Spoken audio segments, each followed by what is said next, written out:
Welcome everyone to the Halls of Injustice. Today we have a rather unique inmate, and this is unique for a number of reasons, so perhaps we should just go over here to the cube so I can just show you. So as you can see, this is a bit strange. Inmate 061 is in fact dead. They have been for 9 years. So how is it we are sentencing a dead man, you ask? Simply put, we at the Halls of Injustice believe that death cannot save you from justice, and just because you're dead doesn't mean we will go to extraordinary lengths to ensure you serve your time. You, inmate 061, died believing yourself a hero. In fact, you were given a hero's burial. Today we are ensuring that you are properly recognized as a villain. Granted, you have been since in the 9 years, because people came out not long after your funeral.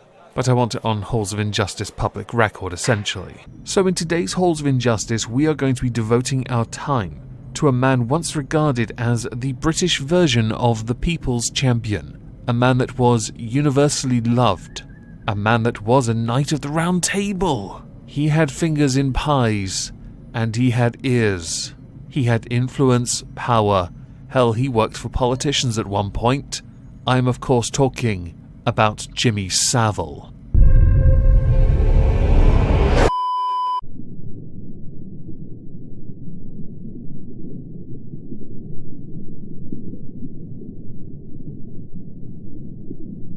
Well, isn't this just fantastic? Captain's log, subdates 210223.7. We finally found a way to bind a deceased individual's soul to their remains. With this in mind, we used the transporter to bring some remains from Leeds, where this particular inmate passed away in 2011 a free man. Well, he's no more a free man, and it turns out he bound his soul to a epoxy medal and a cigar. Sir Jimmy Savile, OBE KCSG, was born October 31st, 1926. He was a DJ, television and radio personality, and also a charity worker, a volunteer, somebody who was much loved within his own community and the entire country. Jimmy rose to fame in 1958 when he hosted Radio Luxembourg. He hosted that for 10 years, before moving to Radio 1 in 1968 until 1987. From 87 to 2007, he hosted on many different networks around the West Midlands and the North more notably. Before retiring from being a radio DJ, it should be noted he became essentially a guest host from 97 to 2007. In 1960 to 1964, Jimmy hosted a black and white TV show called Young at Heart, where he was noted for having dyed his hair a different colour every week. Not that the viewer could ever tell. But it was in 1964 until 1994 where Jimmy really made his name, and that was when he hosted a TV show, a music show, called Top of the Pops, which handily fell in line with how he hosted a number of his radio shows, doing make-believe top 10s for certain eras of older music and more recent music, creating mythical brackets, competing songs against one another. The other show he is most well known for is a TV show called Jim'll Fix It, which ran from 1975 to 1994. As I was born in 86, I do recall this TV show as a child. Much like him, Rolf Harris, watching them on TV was very entertaining, especially when they were doing such wonderful things with either kids in the audience like Rolf Harris, or 4 children in the case of Jimmy Savile. Those who went on to Jim'll Fix It received a medal. I'm sure many of those have been melted down or shot into space, whichever is the easiest. Because of Jimmy's star, which has been covered in many documentaries since his passing, I'm going to link them all below, Jimmy featured twice on a show called This Is Your Life. He is one of the very few that have had 2 appearances, one in 1975 and one in 1990. There's a big gap in his life though, and we don't know about that until, well, after he dies. When Jimmy's star started to wane, he changed his tact and pushed ahead with something else. You see, throughout his career he was known for something else, and that was philanthropy, charity work, volunteering. He competed in many marathons and raised over £40 million for charities, hospitals. Jimmy's work was so notable that he received an OBE, and then not long after, he was made a Knight of the Round Table. But that wasn't the only knighthood he received. You see, Jimmy's a Roman Catholic, and Jimmy Savile received a knighthood from John Paul II in 1990. Seems a tad coincidental, really, doesn't it? It's also worth adding to this that Margaret Thatcher tried 4 times to get him knighted before succeeding in her final year in office. Jimmy also has a bunch of honours that are connected to hospitals. Honorary doctorates, an honorary fellow, a Cross of Merit, a Green Beret by the Royal Marines. It is worth noting, by the way, when what Jimmy Savile came to light after his death, many asked for all of these to be stripped, but as the majority end the moment you pass, like knighthoods, for example, it is not possible to strip someone of something they no longer have. Jimmy was very proud of his medals, by the way, especially his knighthood. He wore that everywhere, as a sheriff's badge. Also, a reflective dish for any criticism, because there was plenty of it throughout his entire career, allegations that plagued him. Allegations raised to him by Louis Theroux, and he simply fobbed it off, which he's very good at. It was noticed, in fact, and recognised by a number of psychologists who observed his interviews on TV with Andrew Neil, the way he gave answers, the way he deflected, indicative of a control freak. Also somebody who was a tad too obsessed with his mother, which you noticed in Louis Theroux's documentary with the wardrobe of his mother's clothing. Savile's fame was such, he had fingers in pies, as I stated at the start. They started with the BBC itself, where chief executives loved him. There's a good reason for that, we'll get to it soon. Politicians loved him, so much so that Edwina Currie hired him to run Broadmoor, the psychiatric hospital and/or prison. Not even a joke. It is well documented in a number of documentaries, in fact, that came out afterwards, what Jimmy did when he ran the place. He overruled medical professionals on medical decisions, providing alcohol for people who were dosed up or unstable, introducing some of the most famous people like the Yorkshire Ripper to Frank Bruno, one of the most popular British boxers of all time. He had fingers within the royal family as well, which would explain how he got so many photo opportunities with them. It is insane how much his reach and influence went.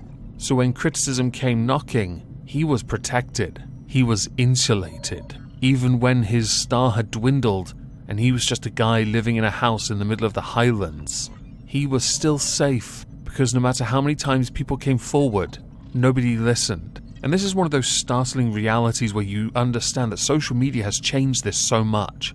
Back in the 50s, the 60s, up till, let's say, a decade ago, social media was not so influential. It didn't exist earlier on. TV was a novelty. The radio was the hip thing for a while. And when people came forward, nobody could ever think of Jimmy Savile as being anything but the 20th century saint. Untouchable, protected by royalty and by his church. A church which has been put on blast long since. Oh dear Lord, did he not just scream cliché? So what did Jimmy Savile do?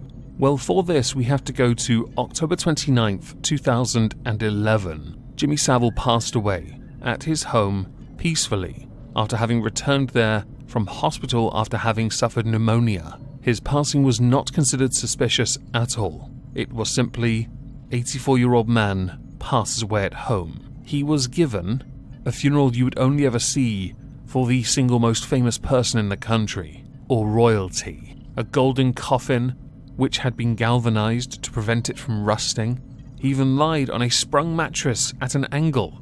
Inside accompanied his 2 books for This Is Your Life, 3 cigars, Havanas, because he was known for those, including the very last one he smoked. I'm sure he was also in his netted vest and tracksuit that belonged in the 80s. After this truly heroic funeral, he was laid to rest. He had a monstrous memorial and tombstone. He was a hero, laid to rest. The very next day, BBC Newsnight started an investigation into Jimmy Savile. The intention was to get it out by December, but the BBC decided instead to pay homage to Jimmy Savile and bury that investigation. Tabloids found out about it and ran stories that the BBC were protecting him because accusations then started coming out. So a different network called ITV did a couple documentaries instead, and they flayed him. They put everything out there. Thus began the darker side of Jimmy Savile. And for this, I'm now going to read off all the things he is known to have done. By the way, 450 victims have come forward. The age range is insane. Some of these people were barely out of their nappies. There were accusations of necrophilia as well, by the way. But it's okay. There was no risk of getting them pregnant because it was alleged he had a vasectomy just to prevent himself getting his victims pregnant. 1955 is the earliest recorded date of abuse that the police have, with it taking place at a dance hall he managed, but nothing happened. In 1960, in, let's face it, a large number of cases brought forward to the police, a 10-year-old boy asked Savile for his autograph. Savile took the boy inside and sexually assaulted him. There were accusations at the Leeds General Infirmary, where Savile was a long-term volunteer porter. There's a trend for those. In 1966, the police have identified this, by the way, as being the start of a decade of peak Savile abuse. In 1970, Savile started to abuse girls at Duncroft Girls' School near Staines in Surrey, where he was a regular visitor. In fact, he raised a lot of awareness for the school and increased their profile, so he had a place on site. He would invite 6 to 7 girls over and, air quotes, interview them. In 1972, in another example of offences listed by the police, he groped a 12-year-old boy and his 2 female friends who were attending a recording of Top of the Pops. In the 80s, a female victim is believed to have told the Metropolitan Police she was assaulted in Savile's campervan in a BBC car park. However, the police file cannot be located, and the investigating officer has long since passed. There was a trend with all the abuses. It was either at hospitals he volunteered at, or raised considerable amounts of money for, or it was on his radio show in a house opposite Broadmoor because that was where he was living when he worked for them, or it happened in dressing rooms, or, and this one comes from one of his nephews, it happens via a ring where he was considered a provider of young blood. It gets darker. It was lucky he was the nephew, really, wasn't it? But not at the same time. Jimmy's a strange one. All of this was uncovered and laid bare by an operation by the Metropolitan Police and investigations by ITV and other documentaries from other networks.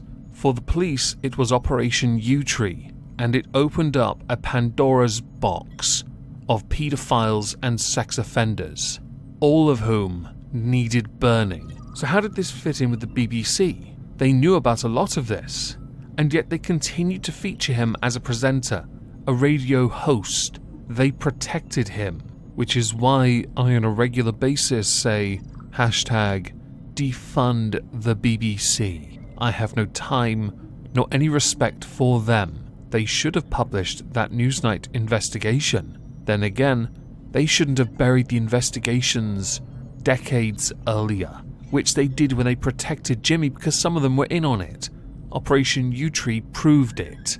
Jimmy kept up a facade, claiming he didn't like children, and it was that facade that shielded him very well, because people couldn't believe a TV presenter, somebody who made so many people feel utterly starstruck, could take so much as an iota of advantage over anyone who was young and very much vulnerable. He died believing himself a hero. He will always be thought of as that man because of the absolute fundamental failings of the BBC, of the police, and of anyone else involved that didn't take steps when they should have. Jimmy was lucky because he had so many people on his side in so many different areas of life.